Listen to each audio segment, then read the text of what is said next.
Assalamualaikum warahmatullahi wabarakatuh. Perkenalkan, nama saya Istighfar Hasana dengan nomor NIM 0,55. Di sini saya akan menjelaskan tentang uang dan juga lembaga keuangan. Uang, apa sih itu uang?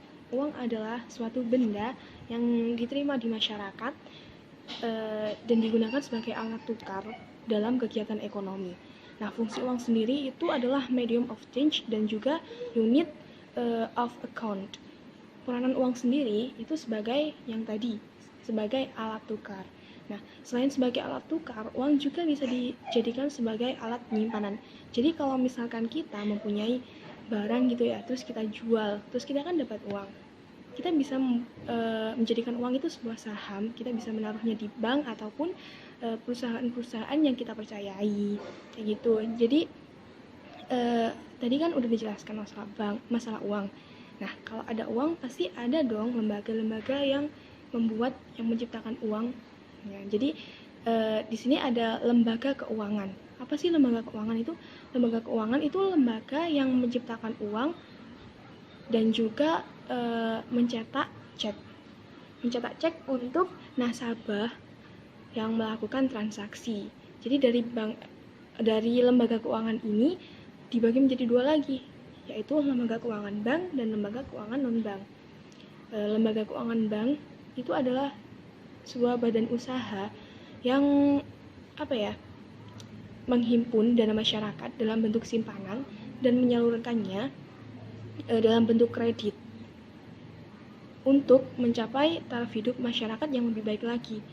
Dan sedangkan lembaga keuangan non-bank itu adalah lembaga keuangan yang berkecimpung dalam pembiayaan, misalnya dalam leasing, terus modal veteran, ataupun pembiayaan konsumen. Jadi seperti itu. Untuk selanjutnya adalah Bank Sentral. Bank Sentral adalah sebuah institusi negara, sebuah institusi nasional yang bertanggung jawab terhadap kestabilan harga ataupun mata uang di suatu negara. Untuk tujuannya Bank Sentral di Indonesia sendiri itu untuk menjaga atau mencapai kestabilan dari nilai mata uang rupiah yang merupakan mata uang dari negara Indonesia.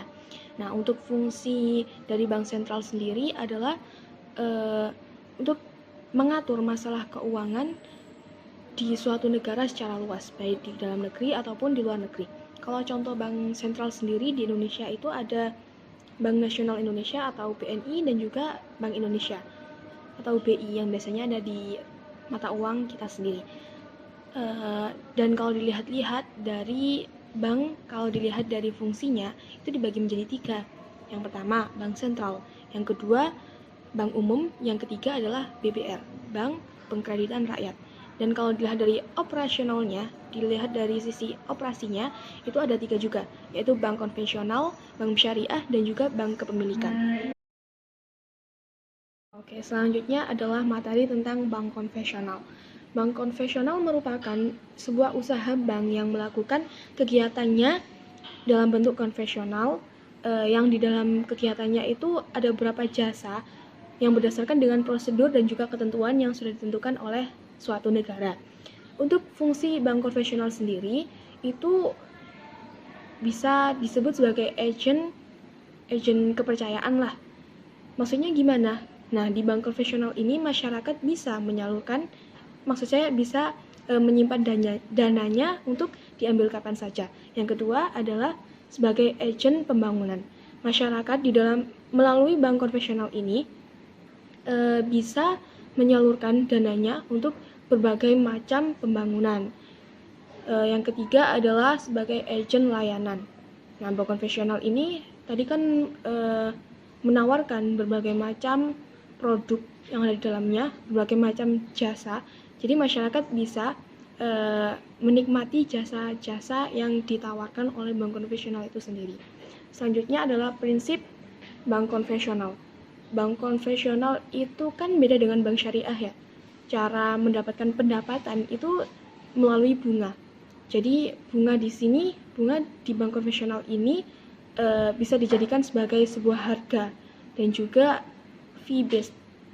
Untuk produk-produk yang ditawarkan di bank konvensional ini itu ada tabungan, ada deposito, ada giro, ada kredit, ada cek juga gitu. Dan tadi kan udah aku omongin gitu ya, kalau bank konvensional itu mendapatkan pendapatan dari dari bunga. Nah, di bank konvensional ini ada beberapa bunga. Yang pertama, bunga tabungan. Yang kedua, bunga deposito. Dan yang ketiga adalah bunga pinjaman. Seperti itu. Untuk materi selanjutnya adalah tentang bank umum syariah. Bank umum syariah ini beda dengan bank konvensional ya. Dari namanya ada, udah kelihatan kalau bank ini sesuai dengan syariat Islam. Jadi bank syariah itu sebuah lembaga perbankan yang menggunakan sistem atau operasi sesuai dengan syariat Islam pada umumnya, yaitu sesuai dengan Al-Quran dan hadis. Untuk fungsinya sendiri, bank syariah itu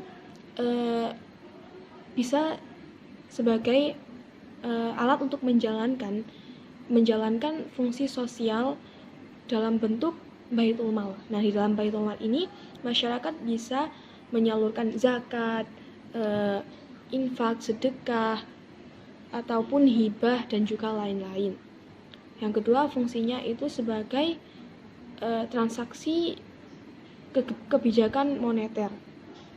Kalau untuk fungsi yang ini, bank syariah hampir sama ya dengan fungsi bank konvensional. Dan untuk produk-produknya, bank syariah itu ada yang pertama wadiah. Wadiah ini bisa dibilang sebagai titipan. Kalau misalkan seorang nasabah menitipkan dananya kepada bank syariah. Nah, dana ini bisa diambil kapan saja oleh nasabah, terserah oleh nasabahnya itu kayak gimana. Yang kedua itu ada mudharabah. Mudharabah itu perjanjian antara dua pihak dalam kegiatan ekonomi dan menyepakati untuk bagi hasil. Yang ketiga adalah musyarakah. Musyarakah ini sama-sama perjanjian, tapi perjanjiannya antara dua pihak atau lebih. Dan di musyarakah ini masing-masing pihak ini memberi kontribusi dana, dan mereka juga bersepakat kalau misalkan di akhir dari perjanjian ini mereka mendapatkan laba ataupun bahkan rugi, itu mereka saling merasakan gitu. Jadi nggak hanya dirasakan oleh salah satu pihak aja. Jadi bedanya dari musyarakah dan juga mudharabah ini, kalau di mudharabah itu dua pihak, kalau di musyarakah itu dua atau lebih, kayak gitu. Nah, selanjutnya adalah tentang BPR konvensional dan juga BPRS, Bank Pegadaian Rakyat Syariah. Untuk BPR konvensional adalah suatu usaha yang melakukan usahanya secara konvensional, yang di dalam kegiatannya ini tidak menyediakan jasa dalam lalu lintas pembiayaan. Dan untuk kegiatan yang ada di dalam BPR konvensional ini ada penghiburan dana masyarakat dalam bentuk simpanan. Yang kedua ada pemberian kredit, dan yang ketiga ada penyediaan pembiayaan untuk masyarakat. Untuk tujuan dari BPR konvensional sendiri itu adalah menunjang perekonomian masyarakat pedesaan. Jadi bank konvensional ini tujuannya untuk memodernisasikan perekonomian di dalam pedesaan. Selanjutnya adalah BPRS. BPRS dari namanya aja udah tahu kan pasti. Kalau BPRS adalah usaha bank syariah yang di dalamnya itu juga tidak terdapat jasa untuk pembiayaan. Nah, kegiatan-kegiatan yang ada dalam BPRS, Bank Pegadaian Rakyat Syariah, ini ada penghimpunan dan juga penyaluran dana kepada masyarakat. Ada juga pemindahan uang. Pemindahan uang ini yang bertujuan untuk kepentingan dari BPRS ini sendiri. Yang terakhir adalah melakukan kegiatan BPRS sesuai dengan syariat Islam. Untuk perbedaannya sendiri, BPR dan BPRS ini dari segi hukum, dari segi operasional, dari segi investasi, dari segi sistem keuangan itu udah beda. Dari segi operasional ada, kalau di konvensional itu kan menerapkan sistem konvensional dan juga syariah. Sedangkan kalau di BPRS itu hanya menerapkan sistem syariah saja. Dan dari Konvensional itu kan kalau mendapatkan pendapatan itu dihasilkan dari bunga, sedangkan kalau di syariah itu kan dari bagi hasil. Dan untuk persamaannya dari BPR dan BPRS itu sama-sama badan usaha bank yang tidak menyediakan jasa untuk lalu lintas pembayaran, dan selain itu di BPR dan BPRS ini tidak berkecimpung di dalam pelayanan kegiatan valuta asing, simpanan giro, dan juga peransurasian. Kalau menurut saya itu saja materi yang bisa saya sampaikan. Apabila ada kesalahan dalam perkataan saya minta maaf yang sebesar-besarnya. Assalamualaikum warahmatullahi wabarakatuh.